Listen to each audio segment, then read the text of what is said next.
tell later on. So I guess this is Casey Jones.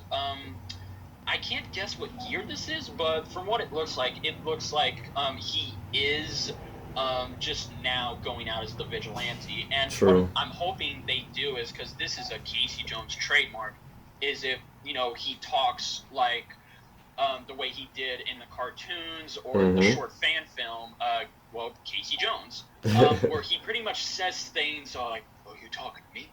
Well, this is my town. My name is Exactly. Casey Jones."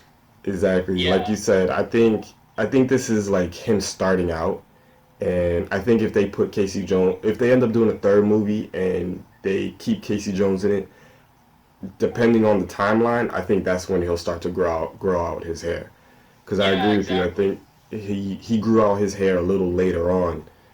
Yeah, Um, and official prediction right now, because as this trailer shows you, he's only wearing the hockey mask for like one scene, and that's when he beats up the criminals, which hmm we'll get to later. But official prediction, we're barely going to see him without the hockey mask. But overall, the hockey mask, again, for those of y'all who don't notice, we'll talk about this more later, but you can tell it's not at all like how it is in the short fan film, nor the hmm comics, nor the cartoons. Like, it's a different take on his hockey mask. Yeah, definitely.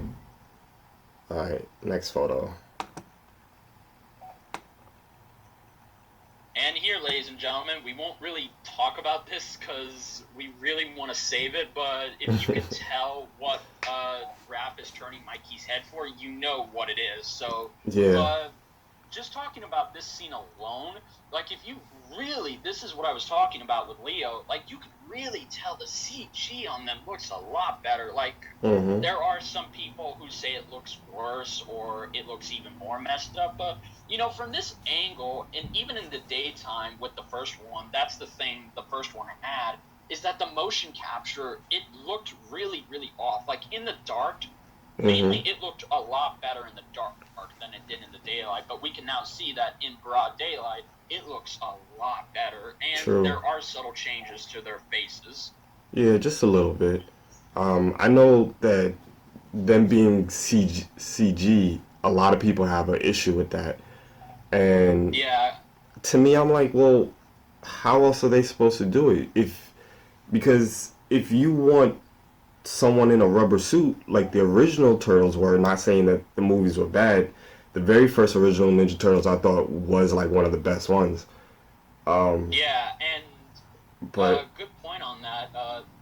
But if you guys, again, since this is taking a trump from Marvel, just because they're using motion capture, they're not going to do what Robert Downey Jr. and Don Cheadle do when they're Iron Man and War Machine, where we see that they're wearing small pieces of the armor, like it's plastic, but we can also see that they're wearing motion capture. mm-hmm, So it's like Anthony said, if how else do you guys want them to look? I mean, they can't use rubber suits because nowadays, I mean, there are fan films that use those rubber suits, but again, those things are really hot and yeah, they're hard to train in. I mean, even in the original, the actors who played them, they literally, it took them at least months to get used to those suits. very true. Yep. All right, next. All Okay. right. Ladies and gentlemen, meet Shredder Yes. and Rocksteady in the background, played by none other than WWE former champion or current champion, I should say now, Sheamus. And Mm-hmm. I'll be honest, like everyone else, I did not like the Shredder in the first one because, fun fact for those of you, well, some of you do know this, but the original actor who was supposed to play him, he was in The Dark Knight. He was in that opening scene with the bank. He was the one who had the shotgun.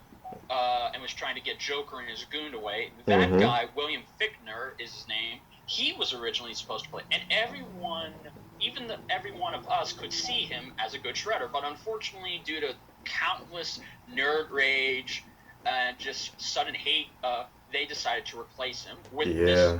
guy who we never saw. Like he could, even though he seemed intimidating, like he was able, that scene where he was able to crack a guy's neck with his chin, or I mean, or his hand with it. The most ridiculous death in all of movies, but even though we didn't even see him, so it Mm-hmm. was really a shame that William Fichtner did not stay around. But then again, there would be no consistency. So True. for this one, they got a completely new actor to play the Shredder, Mm-hmm. and as you guys can tell, he is not at all like the original Shredder. Not at In all. fact, the guy playing him, he's actually a hardcore fan of TMNT, so he's really showing it right here. You can see he is intimidating, and I agree. I don't. Yeah, unfortunately, I don't think we'll see him wear that iconic Shredder helmet. But for just having what he has, he is really intimidating. Like that's like this scene where he's just shoving those razor blades into Sheamus's face. It's Mm-hmm. just like you could tell, like he commands a very strong presence. True. Um, to go off what you said, I hope that he does put on the mask. But Yeah, I mean, even if he doesn't, we all know who he is. Um, yeah, but one thing that I really truly hope that they explain is where he actually comes from. Because if you remember off the first one, he fell off the building and the ooze canister fell. I believe it fell on him or in the crack or something like that. yeah. Um, so yeah, I hope that they kind of like elaborate on like what actually happened to Shredder and you know if there's any effects from the ooze falling on him. Yeah, I hope that they get into that. yeah, so do I. And to be honest, when I first heard that Sheamus was cast as Rocksteady, I wasn't sure how I felt about it. Me neither. Again, True. like Anthony, I don't know how I felt about Sheamus playing Rocksteady, but I mean, because another thing we'll get into later, we don't even hear him talk. So, if this is going off of the cartoon, I am curious to see, are they just gonna make Sheamus do a fake Russian accent, or are they just gonna let him do his Irish accent? That's a good question. Interesting. I don't know. I don't know. That's actually a very good question. All right, next photo.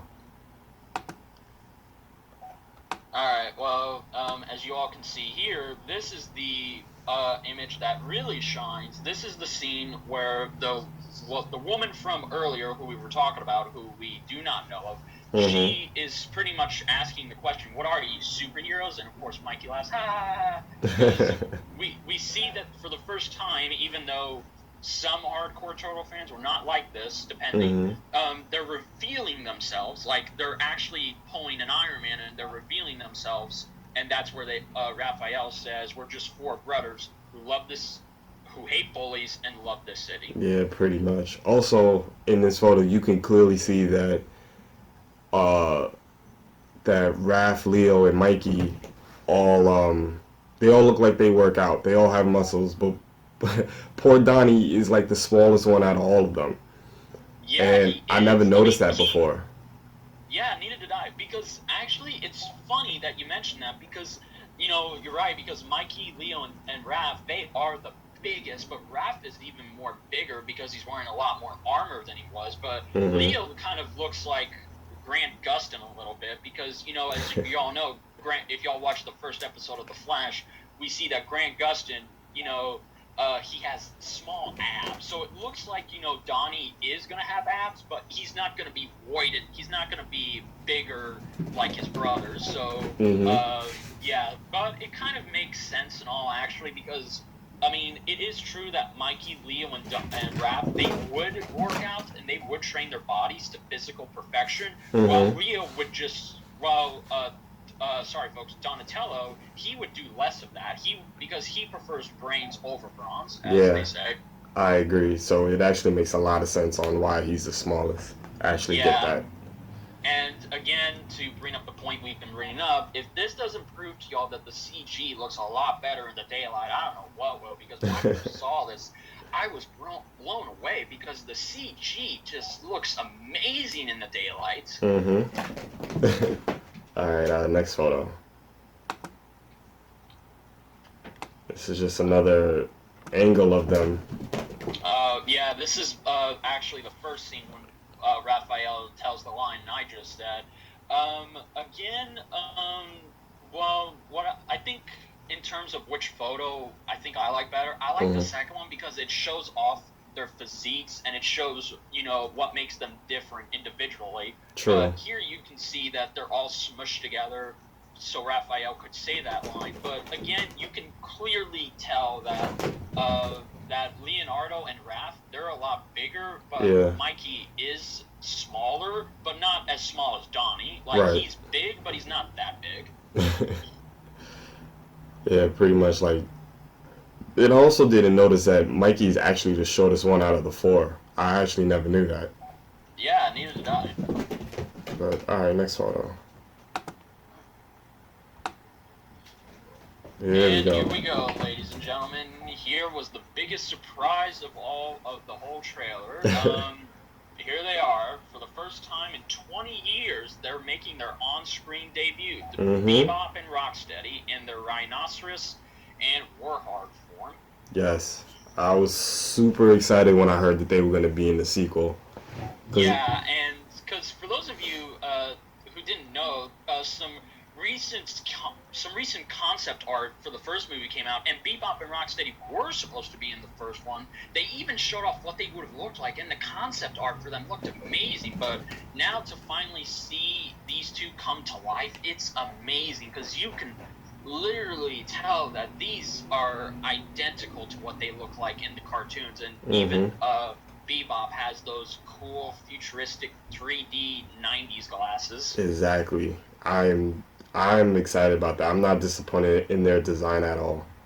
Yeah, and again, for some people who may not like this design, because again, it's motion capture, but again, like Anthony said, there is no other way you can interpret them, because the reason we had to wait so long to get Bebop and Rocksteady in live action is because of one thing. It's because how could they design rubber suits for these two characters? Because these two characters are impossible to do in practical form, because look at them. Can you honestly tell me that that there was a way? I mean, yes, it's true they could find some way, but it wouldn't again, look guys, right. No, it wouldn't, because again, CG back then, it wasn't as good as it is today. And this is back when we didn't have motion capture. Because now that we do have motion capture, we can pull off great things like this. So yeah, even though they're CG, honestly, that's the way it should be. True. In my opinion. No, I completely agree. All right, next one. It's a better picture of them. And here we see them again. This time, this is after the reveal we were talking about. This is back to that scene where Raph is turning Mikey's head, and Mikey laughs at them, saying he actually looks to Bebop and says, "Bringing back the Mohawk, good for you." And Exactly. Bebop says, "Oh, you got jokes, huh?" And he pulls down the shades, and then, because those are his iconic shades, and honestly, to see him bring those down and to see them charge at them the way they did, this pretty much made all of you Turtle fans, you can't deny that this made you just go crazy, because literally this was the best part of the trailer, just seeing these two. And honestly, I honestly like them better in their humanoid form than in their human forms, because again, this looks like it's taking the origin routes of the current TMNT show, where for the first two seasons, I believe, Bebop and Rocksteady were in their human forms, but then by the third season, they were mutated into their iconic forms. Yeah, that's actually a fun fact, people. So it looks like that's what this movie is doing also. So I like that they're doing that. Interesting. Okay. Let's go to the next one. Well, here's also another person that nobody liked, although some of you might. It's April O'Neil, or should I say, it's just Megan Fox playing April O'Neil. Pretty much. She's Yeah. She's pretty much just eye candy in the movie.